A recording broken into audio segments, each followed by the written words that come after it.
I knew I wanted an internship. I had heard about doing internships forever. And so I remember being an engineer, looking at internships, going to the class. I think I interviewed with IBM and he's like, yeah, you're great, but we don't hire freshmen. Right, Sean? I mean, it's like no one hires freshmen.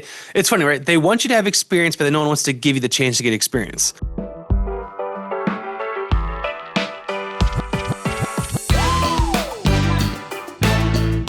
Welcome back to the Edge of Excellence. I'm your guest host, Sean Phelps, president at CollegeWorks, and I'm super excited to be joined with Stephen Bauer today, who go way back. We met back in 2004 in Illinois, and we're going to talk about how Stephen went from graduating as a four-year CollegeWorks alumni at the University of Illinois with his econ and finance degree. He goes on to become a CFP, a CRPC, a managing director at United Capital Financial Advisors. There, he's been an 11-time five-star professional award winner, Best of the Woodlands, Best in State, nationally recognized, Forbes Next Gen Wealth Advisor. This guy's one of the top millennial financial advisors in the U.S. While doing all that, he still found time to, with his wife Lisa, to raise their sons, serve on the United Way, the Chamber of Commerce, be involved in his church, coach his son's sports teams, and kind of do it all. So super pumped to see you again, Stephen. It's been a long time since we got to catch up, and I love seeing familiar faces on the show. So thanks for joining us today. No, you're very welcome. Thanks for having me. No, it's exciting. Can't believe how long it's been since the last time we were together in probably Cancun, Vegas, one of those fun places at a CollegeWorks retreat. I feel like we still look the same. We're pretty young looking guys. We're still. I agree. I see the photos online like that seems like me. I mean, and I'm sure we can party just as hard too as we did then. Yeah, we had a lot of fun. The recovery time takes a whole lot longer now than it used to. Yeah, instead of a couple or multiple days a week, it's maybe a couple days a year because you got to pace it out a lot more as you get older. So exactly. So before we go way back, we get deep into those college years and figure out, how you achieved all this excellence as a financial advisor, becoming a managing director and being top rated in your field while balancing life as a family man. What's your definition of excellence? Man, my definition of excellence. I think it's someone that's just, you're doing the best you can do with whatever it is, right? You're putting your all into it. You're giving 100, 110% of whatever it is. And as long as you think you tried your hardest and you've put all you can into it, I think you're doing the excellence as best you can. So it's effort. Yeah, continue to use this. This is a Chris Herdigan shout out saying, right? So 2 things you can control your life, your attitude and your effort. And I have used that through my whole life because you can't control anything else. You can only control your attitude and your effort. Your attitude is always just staying positive, being positive, right? Because no one wants negative. They want positivity. So if you focus on being positive and then your effort, that's the only thing you can control is your own effort. So I just give it 110% every day I can for my clients, for my family, and it's 110% of what you can give that day. You're going to have down days where you can't give the same as what you gave the day before, but you can still give as much as you can give that day. And it's always giving everything you can and not slowing down and being lazy, really, right? Love it. So never get complacent. Give it your all. Have a good attitude about it. You'll achieve excellence. Before we dig into how you became an excellent financial advisor and managing director and became top rated in your field, let's talk a little bit about early years in high school and college and what were you like back then? Sure. So did excellence start out young? And I was always a good student, I would say. Back in those days, in like 3rd grade, 2nd grade, we actually got numbers, numbered grades. My kids nowadays, they don't get numbered grades, but we got numbered grades. And I remember getting my first B in 3rd grade and being so upset with myself. They got a B and it was like an 89 or an 87 or something. And my mom was just like, it's okay. Like, yes, because if we got straight A's, we got more money to go to Incredible Pizza than if you got 1B. But so I had like this drive to always get the straight A's. So I was always an A student, always working hard academically. Tried hard in most things. I mean, there's some things I didn't enjoy doing. So I tried piano, wasn't great at that. Trying to learn what I wanted to learn. But then really some excellence came into when I was in middle school and high school. I was in percussion and we were in drumline. And our high school was a national championship drumline. I knew I wanted to be on that drumline. So I always tried my best to be one of the best. So one of the top in middle school that fed into it because that drumline instructor instructed us then. And then got to high school, got on the drum line and focused on having our team and our drum line be the best. So we were national champions for 3 years in a row when I was there. And then my senior year, the PASIC doesn't allow you to go 4 years in a row to be national champions. So my senior year, we couldn't go. So I went to a different competition and won that one. But yeah, so that kind of also driven this idea of being excellent, working your hardest. I mean, we got in trouble because of how many hours we were practicing by the state. So the state said you're only allowed to practice so many hours. We would do things to practice longer because we wanted to be the best, and then we got in trouble with it, so we had to limit what we could practice. But we just tried to make sure we were the best. So that was kind of any area I focused on. I tried to be the best I could in those different areas. So were you attracted to drumline because you wanted to be in music, or was it I see this group that's excellent and they're winning and I want to go find out what it's like to win and be a part of that? It was a little bit of both. I mean, I loved music and I loved drums. So my mom always said since 5th grade, I'd be tapping and everything. My dad tapped on a bunch of stuff. And so I tapped as well to music and rhythm. And my 5th grade teacher told my mom, get that boy some drum lessons. So I started doing drum lessons in 5th grade, liked it. My buddies, he got into percussion as well. He started doing percussion in 6th grade. And so then I was like, oh, no, I do want to do this. And then I always went to the high school football game, saw the drum line, realized, man, I want to do that. I liked football too. So I did football. But football, I knew I couldn't be the best at football. I didn't have that killer instinct I feel like you have to do to be really good at football. You have to want to go hurt someone. And that wasn't me. I didn't want to go hurt someone. I wanted to be great, but I didn't want to go hurt someone. And so I just enjoyed doing drumline. And then, yeah, just being the excellent at that part was exciting for me too. But that's an incredible starting point, because even though today your career isn't music, right? It's the excellence habits and the work ethic and that dedication and seeing a team rally together to achieve a goal. And wherever the listeners are thinking about, what's the thing on my campus or at my high school or at my college that I can be a part of that is the best? Do we have the best debate team? Do we have the best performance team? What do we have that's the best that I can go train with and become the best at? And even if I don't go into that field, just being surrounded by other high achievers is a great way to build habits that are going to lead to success in a lot of things. Correct, Sean. Yeah, I mean, what is it? They say your net worth is the average of the 5 people that you spend the most time with, right? So, I mean, it's kind of that same idea of your habits, your success is determined by the people you hang out with, right? So I think, it's funny, in drumline, most of us were also top class. We had high scores in school. I think the other senior with me, she was valedictorian in our high school of 600 people in the graduating class. I was 12th. So I was close. I wasn't up with her, but still, I mean, it's kind of you surrounded by people that were high achievers in all areas when you're a part of a high achieving team. So you'd always wanted to go to college and kind of knew that was the next step. Yep. And that was part of going to a good college, was having a good high school resume and application and good academics and all that. So what led you to the University of Illinois? Yeah, so it's interesting. So my dad, I was in Texas at the time. We were in Dallas. My dad was an Aggie. My sister went to Texas Tech. All my friends were going to A&M and UT. And I was like, I kind of want to do something different. I was doing electrical engineering at the time and found University of Illinois, Urbana-Champaign, was second best electrical engineering in the country. And so I decided to go and visit, liked the atmosphere, liked being away from everyone else, kind of starting new. It's something that I've also learned that I enjoy new and unique, getting outside my comfort zone, growing my comfort zone, just kind of seems to be a natural thing I enjoy doing. So I decided to go there to go to computer engineering since I was second best. And, kind of a pattern. Let's go be around the best and compete with the best. Exactly right, John. Correct. Not the best football team, though. I mean, it's been a long time. We finally had some good years here, but, they're good at letting me down. So I've kind of gotten used to that part from a sports standpoint. It's a basketball school, really. I mean, even then, they're still it still lets you down. Anyway. Standard Big Ten school is really what it is. Correct. Exactly right, Sean. I started for computer engineering, but I changed it down the road. So after my first year, I did the College Works painting. So that's when I was an intern. And I really enjoyed being a manager, sales, getting out there.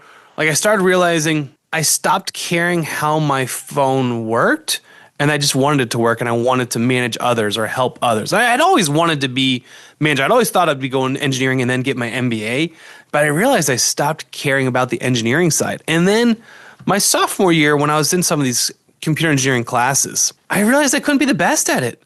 I mean, these other students that were just like, it was insane what some of these guys knew as sophomores and the extra stuff that they were like.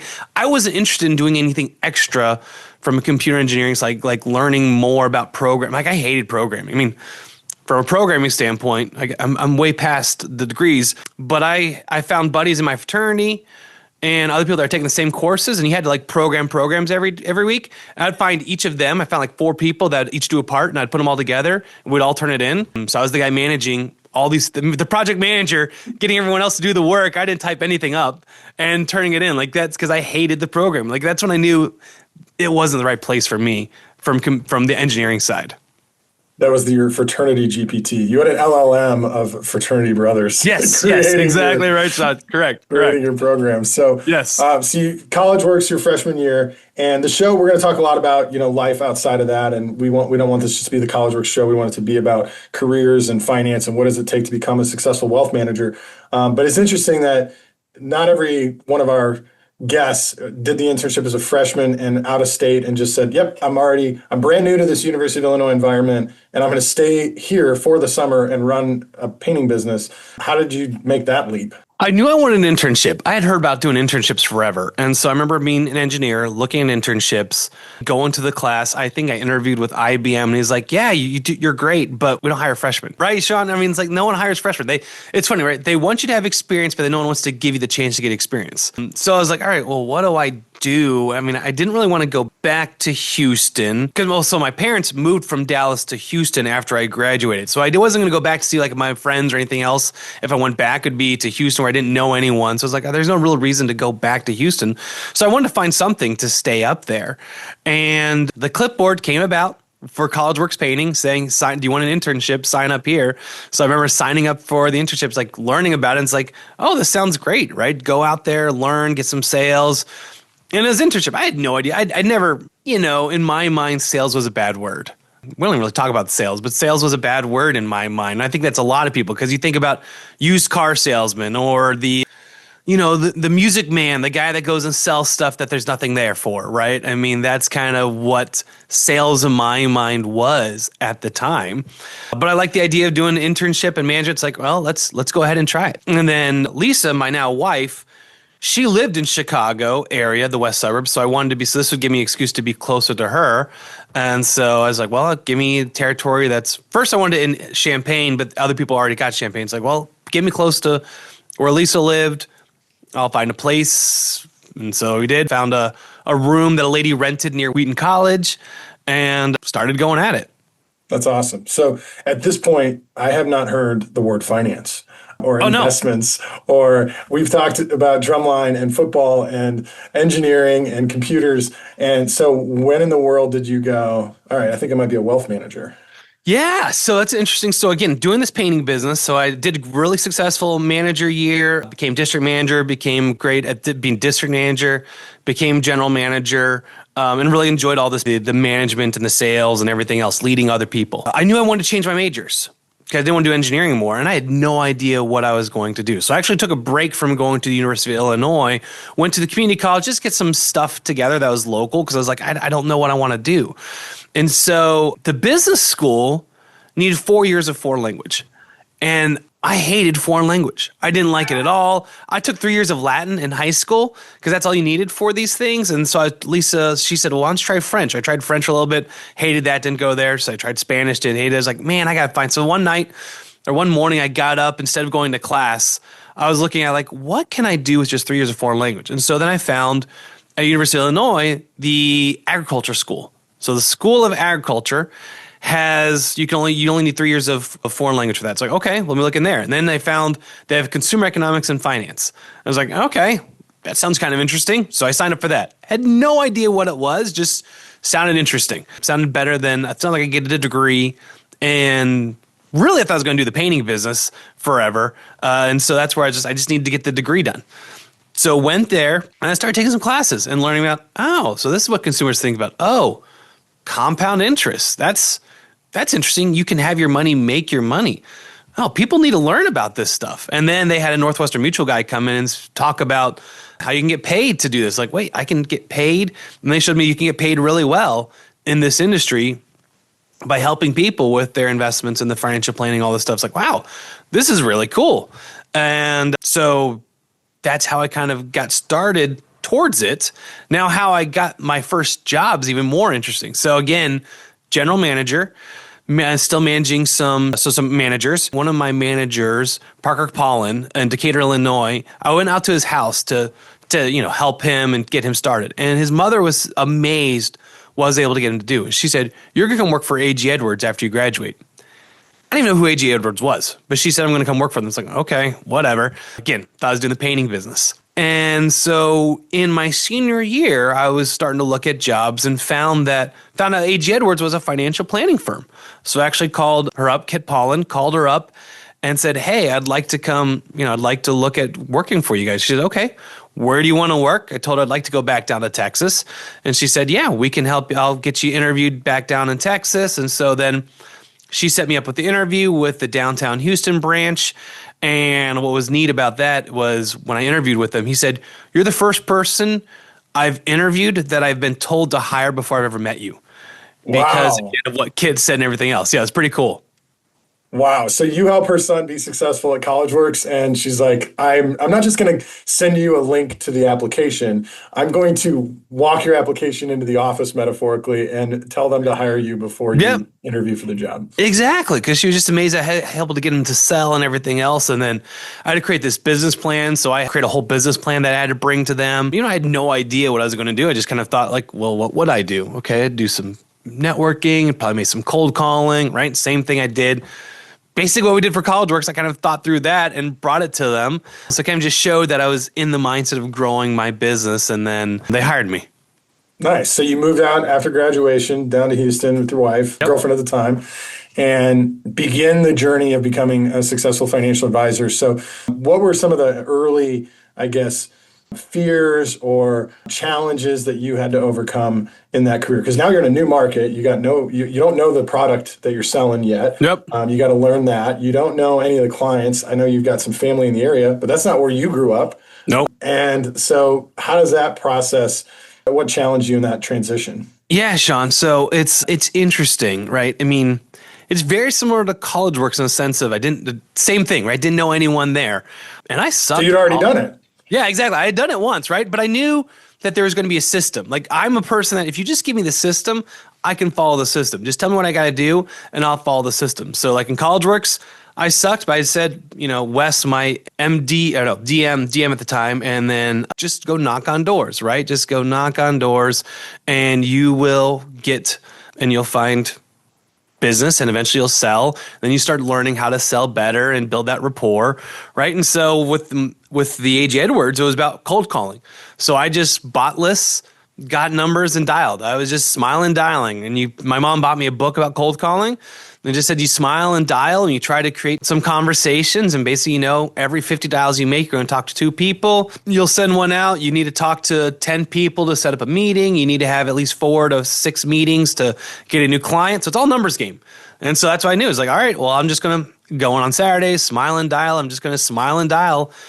This was after I did my training. The first part's just doing the training, but once you're in it, it's just smiling and dialing. So that's what I had to do. Now, unfortunately, one of the sad parts is, so the first 5 months of my career, my dad lived here. We were carpooling together. In May, my dad passed away. So May is starting. My dad passed away. And so actually I took like a whole month off just helping my mom, trying to figure this out, right? I didn't know what I was going to do. I mean, I knew I was going to keep on working, but just kind of a lot of stuff was having to do. And then I talked to A.G. Edwards, like, hey, can I just get a month extension? And they're like, we really don't want to give you a month extension. We'd like to see you be able to make it within the first 2 months that we said. It's like, all right, fine. I mean, so started talking to my family, my mom. She started introducing me she was a teacher, so she introduced me to some teachers that had some money. So started to get some money. There was a minimum we had to meet to keep our salary the same, because you get a little bit of salary. So I was able to meet that minimum and then started to build on some other things. The other thing in our business back in the day, there was 2 ways to build your business. It was either fee-based or it's commission-based. And I always wanted to be fee-based, where I always wanted to be on the same side of the table with my clients and keep on winning as they keep on winning. And so, unfortunately, it meant I didn't get a lot of commissions initially, but I was also like, well, I'm living with my mom, paying her a little bit, helping her out. I don't need a lot of money right now. I'd rather keep on building on top of what I'm doing. So every year I just keep on getting more and more and growing and growing.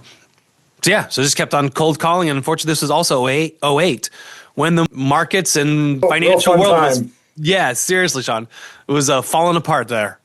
Fun time to be trying to either find a job or get a client as a financial advisor or keep a client as a financial advisor, because everything's falling apart. And I know that the losing your dad's difficult to talk about, and I haven't been through that yet, and I hope I never have to. But I know it was a catalyst for you, or kind of a critical point in your career.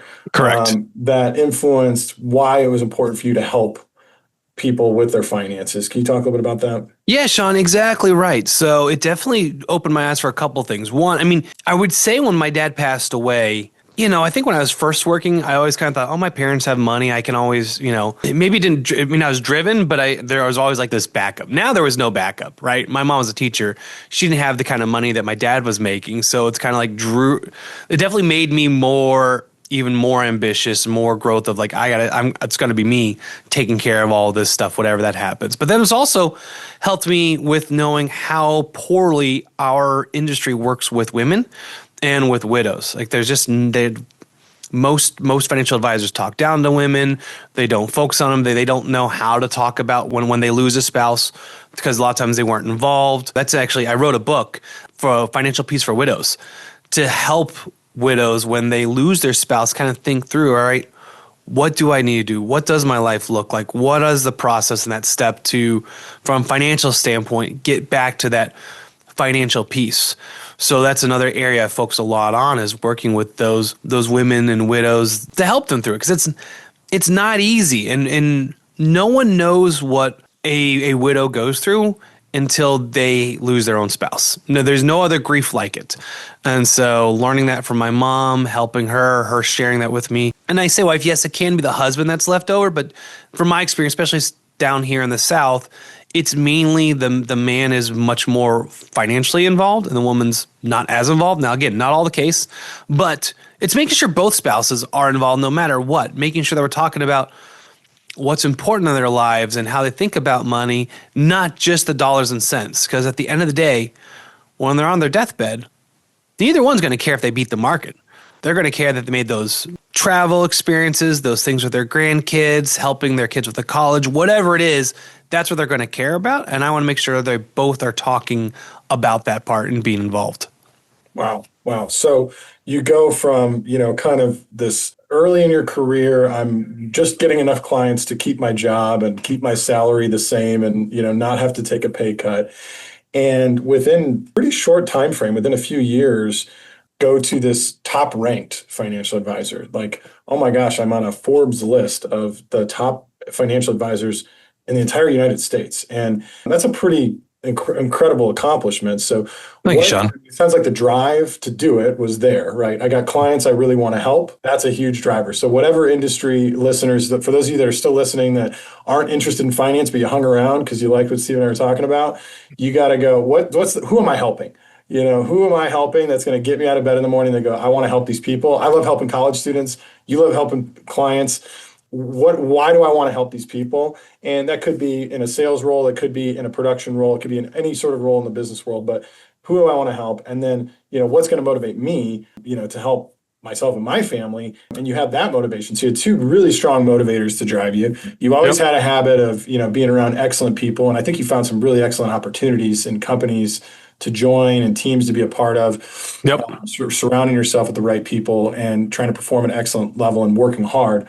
So take us through some of those years of building from rookie to experienced, successful, acclaimed veteran. Yeah, of course, Sean. No, I appreciate that. So, again, I'm not someone to just create something out of thin air. That's not what I do. You got to show me a program. So my manager at A.G. Edwards, who we then became Wells Fargo advisors. So within a year, name changed twice. I think almost 3 times. That was a crazy 08. But anyways, my new manager, Bill Stegall, he brought in a consulting company. And The consulting company was about helping advisors grow. And the consulting company is called Project Double. And basically what it was, it's a firm that helps you double your business through advisor groups and niche marketing. And they kind of showed what the clients they've done and how they helped them. I was like, you know what? Sign me up for that. If you can show me a way to grow my business in that way, let's do it. And Phil said that, all right, if you bring in so much money, I'll help split the cost of it. So I always had to put my own money in, but Bill was willing to help me as well, as long as I was growing it, right? He wanted to help support those that are growing. So I did that. And that was key. So it helped me grow my business advisor group, which is made up of basically my clients that I enjoy working with that I want to replicate. So they're not in any specific niche. They're just ones I enjoy working with, want to get their inputs on what they like, dislike, what they're concerned about, start getting their feedback. And then I created my women's advisor group. So that was made up of my widows, my divorcees, my teachers, just women that either involved or not involved, but I want to get the feedback. And I'm not a woman, and I want to know what women are concerned about how to be a better advisor for them. And so those are my first advisor groups. And then from there, I created niche advisory groups. So that's where I created my ExxonMobil niche, which is a huge one that I have, where I think I have 50 or 60 ExxonMobil clients where I know everything there is and the ins and outs of all the ExxonMobil 401k, their RSUs, all this stuff going on. Anadarko is a big one we had. They were right across the street. They got bought by Oxy. And in that merger, a lot of them left, and they were talking to me about, hey, what are you hearing? What's going on? Because I had all these Anadarko clients, and I knew the ins and outs of all the Anadarko stuff, what was going on. And the same for Chevron. So it was all about building niche. There's a guy in the financial planning world called Michael Kitchitz, and I went to a conference, and he even talked about how niche advisors make, I think it's $240,000 more per year in income than generalist advisors. Because people want to work with someone that knows their situation and knows their niche. I mean, that's what Exxon, they want people that know the ins and outs. Chevron, they want people to know the ins and outs. They want people that have taken other people through so that they know that they'll be taken through. So I mean, it makes a ton of sense, right? Like you're the coach and trainer, and I'm sure a Olympic sprinting coach knows a lot about human physiology and physique, but if you hired them to teach you how to play football, there's going to be some disconnect. They can get you in shape, but maybe not, be a football coach. But if they know everything there is to know about the world of football, they're probably not good to teach you rowing or, they're all athletic things, but they're different versions of it. That's a couple of my alumni that are really successful financial advisors have that. Like one works just with dentists. And early in his career, he had all these clients, and some of them were dentists. And he went, wait a minute, my dentist clients are my favorite clients. And I kind of start to understand now the financial life that a dentist lives through, how they're funding their practice and how much money they make, and when in their career they need to invest in their practice, or whether they should buy another dental practice or not. And I know all that. I'm just going to go after all dentist clients. And all of a sudden, it's a lot easier to get clients because the clients you're going after are like, do you know anything about dentists? Yes, all of my customers are dentists know about. So, and then you eventually start turning down the customers that are not in your niche because exactly right. I can't help you as much as somebody else. Correct. Or in my case, what we've done is now I give them to other advisors on my team, right? So that's kind of like those ones that aren't in my niche, I'm now focusing on having them work with my other advisors on my team, and then trying to also get them more in that niche, and then hiring another advisor to kind of work with ones that aren't in the niche or whatever it is. But you're exactly right. It makes it easier as well running your business because you're dealing with the same type of questions, same issues with every client. There are most of the clients that you're working with. So it's been good. And my dad was in the oil and gas business, so I also have this passion around. I mean, I've always liked the oil and gas business, even though in some places they call it dirty. It's a great business. We would not be the country without oil and gas. And so I like being able to help them and help them, create this retirement and this financial life that they wouldn't be able to have without us. So it's been really cool. All right. So what did you have to do to outwork your peers or colleagues or other people in the industry to get recognized as being one of the best at what you do? Oh, I appreciate that, Sean. I mean, of course, I put in tons of effort. There's no question about that. But I've always balanced that with other things. So I wasn't, after my first, so another thing my first manager told me is if you work harder than anyone's willing to work your first 3 years to 5 years of work, you'll live better than anyone else is able to live. And I took that to heart. So first 3 to 5 years, we had no kids. It was just me and Lisa. She was working, so I would stay late doing seminars, stay late doing cold calling, do these advisor groups. These advisor groups are in the evening. So working my butt off doing that. I also changed. I also knew I couldn't be the best by myself. I need to join a team. So I found Byron, my old managing director, the founder of our office. We both were on a plane neither were supposed to be on. So I was coming back from St. Louis via Chicago from my CFP training. Byron was coming from one of his trainings. And we both got on this flight. He was supposed to go back to Dallas. He decided to come back straight to Houston. I was supposed to be on a different flight, but it was delayed. So I got on this one right when it was boarding. This is when there used to be like much more open seats in planes, right? So I started studying for my CFP on the airplane, and he was like, "Oh, I know what that is." And so we started talking, and I recognized him because I was looking for a team, and he was they had a big team here in the Woodlands with the Mayor Prize. And I was like, "Oh, I know who you are." He was kind of surprised I knew who he was, and then we started talking. And so then we said, all right, maybe there's a fit here for me to join the team. And what's the funniest part about that is on our way there, he's realizing he doesn't have a ride back to his house since he was supposed to go to Dallas.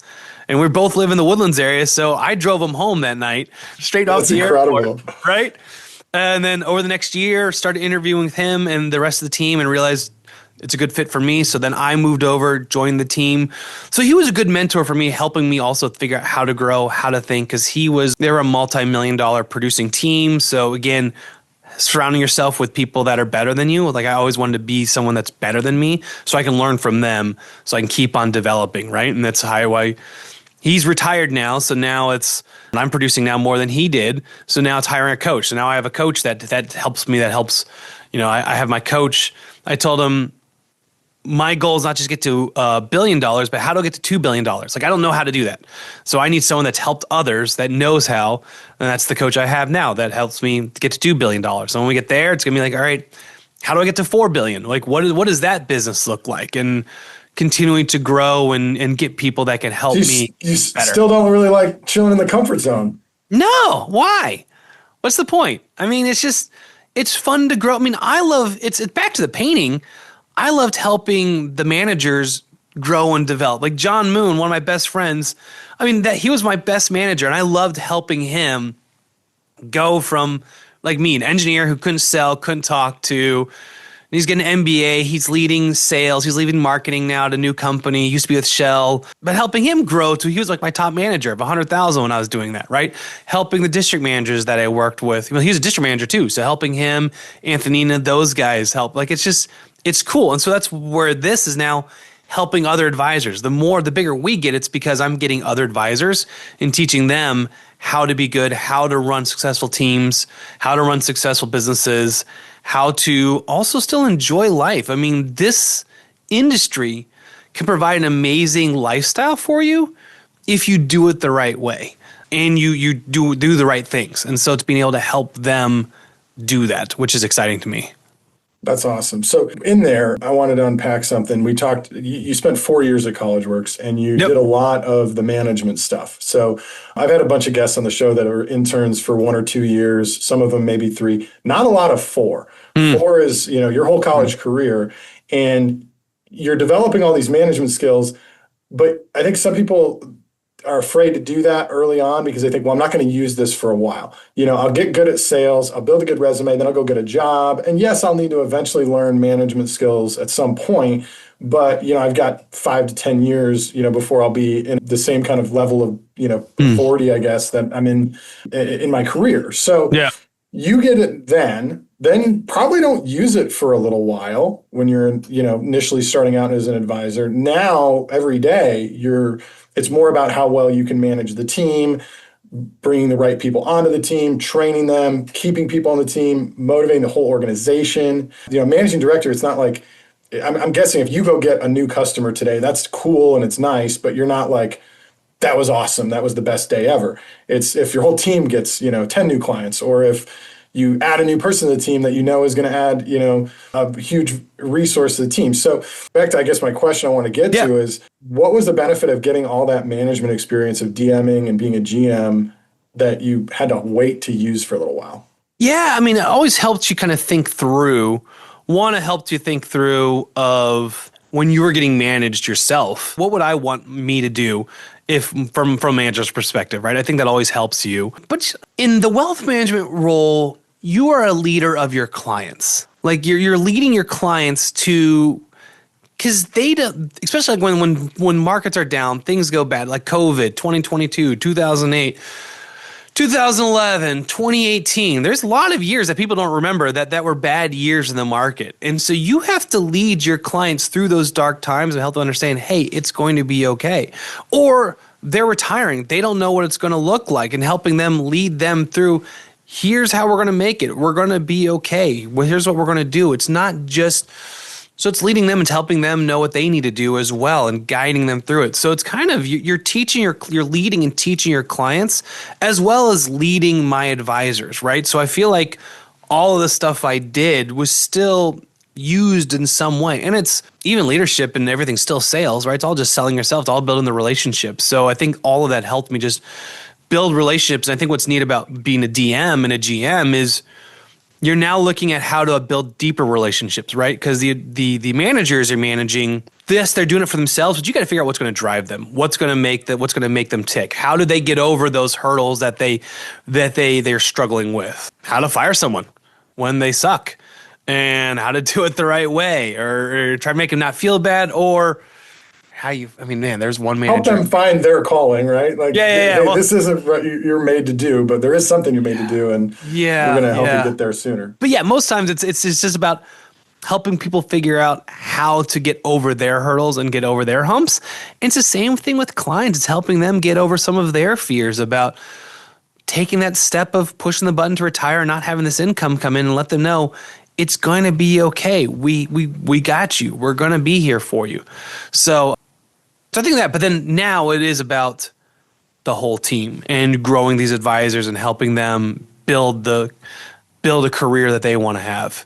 I hadn't really thought about that perspective of your interns have goals, you're leading them to achieve their goals. Your clients have goals, and you're leading them to achieve those goals. And it's the same process of, maybe the salesperson part is the prospecting and the cold calling and the networking and getting those leads and getting those initial relationships started. You don't just sell and leave. You're selling and staying with the customer for decades, hopefully.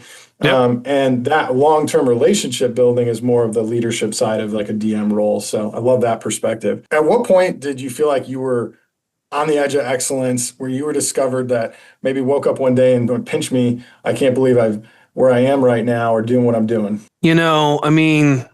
Of course, when I won the Forbes, I think that was pretty amazing. When I got my first Next Gen Forbes award for being one of the top 500 in the country as a millennial advisor, that was like, I can't believe I was there. I don't know, like every day it's hard to believe where, I would definitely say when I took over managing director, Byron retiring, me taking over. And it's not just me. Amber, my other managing director, she does all the operations. So I will say that I don't run the whole office by myself. Like, she does all the operations stuff. I'm just leading. Simon Sinek says, a CEO is not really the best term. It's should be more chief vision officer is what a CEO really does. And that's really what I do. It's trying the vision of how are we going to grow? How are we going to, what kind of advisors do we need? What is it going to look like? How are we going to work with our clients? That's more of mine. And then she's the one making sure all the operations side, all the associates are getting the tasks we need to do, helping recruit people for those things, helping with the stuff. So it is a team-based effort on what we do, but it's still kind of, I think, just being in that role. And when it's come to us of deciding what are we going to do, how are we going to do it, and it's hard to say. I don't feel like you've ever made it, but it is pretty neat of where I'm at today. I can't believe where I'm at today from income standpoint and that kind of stuff. That is kind of shocking from that stuff, but it's pretty cool. Very cool. So anything you would tell your younger 20-year-old self listening today? Man, anything I tell them listening today. One thing I wish I did more of, I feel like I didn't focus on my health as much when I was going so hard in CollegeWorks. I almost feel like I focused too much on that and partying than the health part. So sometimes I do wish I had done a better job. And now you're trying to, but it's with kids, everything else, it's so hard to get back into the place you were back and then, I think But we it's were all- the last generation, by the way. Now, all the young people we work with now are all super in shape and they all work out all the time. And they just figured out because like they had older siblings and parents that were like, yeah, don't do what I did and, totally get, the freshman 15. So yeah, they go to college and the first year they're on campus, they like increase their bench press max by like 100 pounds and they're all, oh, doing geez, protein and pre-workout all day and you're like, yeah, hey,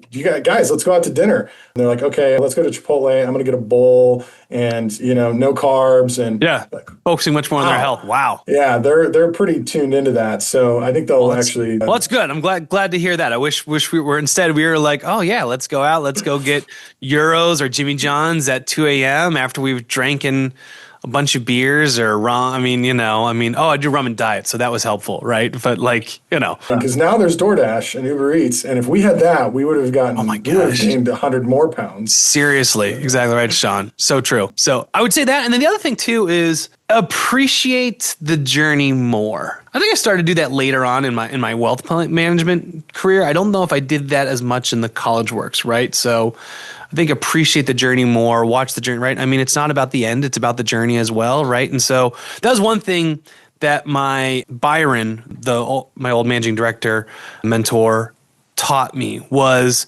you have to have focus days and you have to have free days. You have to have days where you don't worry about work. You take time off of work. You don't do anything. You go on vacations, right?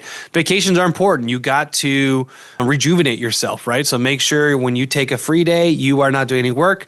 When you're taking a focus day, you are focused 100% on doing work that day and don't slack off on those focus days. So that means your free days are you've earned it. So you can talk to my team. My team tells you I take a ton of vacation. You see on Facebook, we're traveling all the time. Like I love traveling. Like it's just like one of the things we love to do and spending time with my family, making those memories, making that. But then when I'm not traveling, I tell my family, it's like, I tell Lisa, try not to call me just in the middle of the day because I don't want to talk. I need to be calling clients. I need to be doing all this other stuff. I don't want to sit here chatting. I'll chat when I get home, but I need to do this stuff so that way I can take those vacations, flying them business class over to Europe and spending a week in Paris. That's what we're doing this April.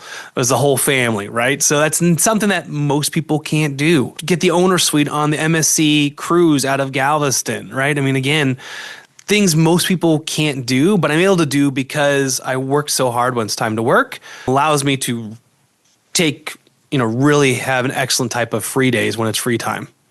That's incredible. So for those that are maybe bouncing around some majors, they're engineering, going to econ, not sure, and maybe you're interested in a career in wealth management, what would your pitch be? I think you just kind of gave it. It sounded pretty sweet to me. I want to go be a wealth manager, but what are the type of people that are going to really enjoy a career in wealth management? So in wealth management, I feel like, especially like my part, I mean, there's a lot of different areas of this. If you want to be an advisor and working with individuals, you have to care about the people. Like we've had advisors that come in and all they focus on is the sales part. Their relationships don't last. They're getting a lot of clients, but those clients leave, right? That they're not having that same kind of relationship. Like you want to, like my clients, I get feedback from, like they say, we know you care about us. We know that you want to see us. And that's like my why. Simon Sinek again talks about your why. Like that's my why is being able to help. I had a call yesterday with one of my clients. He's from Chevron. I remember 7 years ago, I think before he retired, we were in a meeting and he was just like, we were going through the plan and he's still he had good money. And he's like, I don't know about spending this much. And Pam, his wife's like, well, can I have some extra money for my art stuff? And he's like, okay, well, we'll do it this much. And we just met yesterday and he's like, yeah, we need to replace some AC is like 25 grand. Yeah, sure. Go ahead. We wanted to go to the Alaskan cruise, 30 grand. Yeah, sure. Go ahead. Like he said, like I'm so much more looser with my money now than I ever would have been because you've helped me kind of realize it's going to be okay. And he sees the plan. He sees the money still growing. I mean, that fills my bucket of being able to have those conversations with those people and then figuring out, talking about how else to make what else to do with their money. So another client, Exxon guy, they had all this money and they're like, what do I do with it? And I went and visited them at their house in Lake Tahoe. And we were sitting there drinking and I was like, what do you want to do with this? It's like, I don't know. I mean, I'd like to do stuff, make some memories or something. It's like, well, why don't you think about taking your kids and grandkids on some vacations and you pay for it? Right? I mean, make those memories. Like, they're not going to care what money you leave them. They're going to care about the memories you make with them. And so that spurred them to where they took their kids to and their grandkids to the Disney place in Hawaii. Right. And cost them 50 grand, I think, overall. Right. And doing those fun things and realize that, again, he was one that counted every penny 5-10 years ago. And now he's much more loose and much more enjoying his life and not worrying about it. And so that stuff, that's exciting. So I guess it's like you have to care about your people, want to know who them, learn about them, and want to see them be successful and take care of them. So I love it. I mean, it's the classic alchemist story. I love the book The Alchemist by Paulo Coelho of, chasing gold. You never find the gold. But if you chase your passion and you find that thing that you do better than anybody else, and it's caring about the customer and wanting to help them and show them a path of financial security that allows them to then achieve a level of freedom and comfort of, okay, Steve's got my back, Steven's got my back, I don't have to worry, I can enjoy life because I know this stuff is in order and buttoned up. And you're chasing that feeling. You're not chasing, a bonus or a commission. You're chasing, how do I get more customers to feel this way, live a more fulfilling life? And if I can help people do that, I'm sure I'll be fine. And then the money follows. Yeah. Well, I mean, Zig Ziglar said, right? You help enough people get what they want, you'll get what you want. And that's so true. And that's what I've focused on is just, like you said, it's not about focusing on the money. It's focusing on helping the people, getting the right people. Now, not to say like, yes, I ask them for referrals and, it's all about how do you do all of that stuff to grow the business because it's a business. And you make sure that you're charging the right fee. I mean, it's not a nonprofit, right? But it is helping them and they know that they want to pay to have that help so they don't have to deal with it. And they want to share that feeling and that stuff with their friends. Well, I took a lot out of this. I think that our listeners got a lot of awesome gems today about surrounding yourself with high-performing groups of people in whatever field, even if it's not the career you're going to go in, finding places where you can compete with excellence and be the best. That's going to bring you up. You're going to be the average of your 5 closest friends. We got, staying out of the comfort zone, moving around the country, living in new places, finding a deep why that's going to drive you, being super focused at work when it's time to work and being super fun when it's time to have fun and kick back and living life to the fullest there. I got a lot out of this, Steven. So thanks, Sean, for joining us. And we're excited to continue to follow your career and hopefully see some CollegeWorks alumni following in your footsteps. There's a couple of other alumni that are also top-rated financial advisors around the country in different places. Nice. So we've got a little pattern. I think there on that 500 list, I think there were 2 or 3 CollegeWorks alum. We're a much smaller percentage of the population than, it was a statistically significant outcome. So that's pretty cool. For the finance people that already know they want to go into that field, keep gaining experience. Find a way to help your interns, your clients, and build that passion for helping others, and it'll translate incredibly well to your career, where hopefully somebody walks your resume in the door and says, hey, you're going to interview this person. You better hire them before the interview even starts. That's incredible. Oh, thanks, Sean. Appreciate it.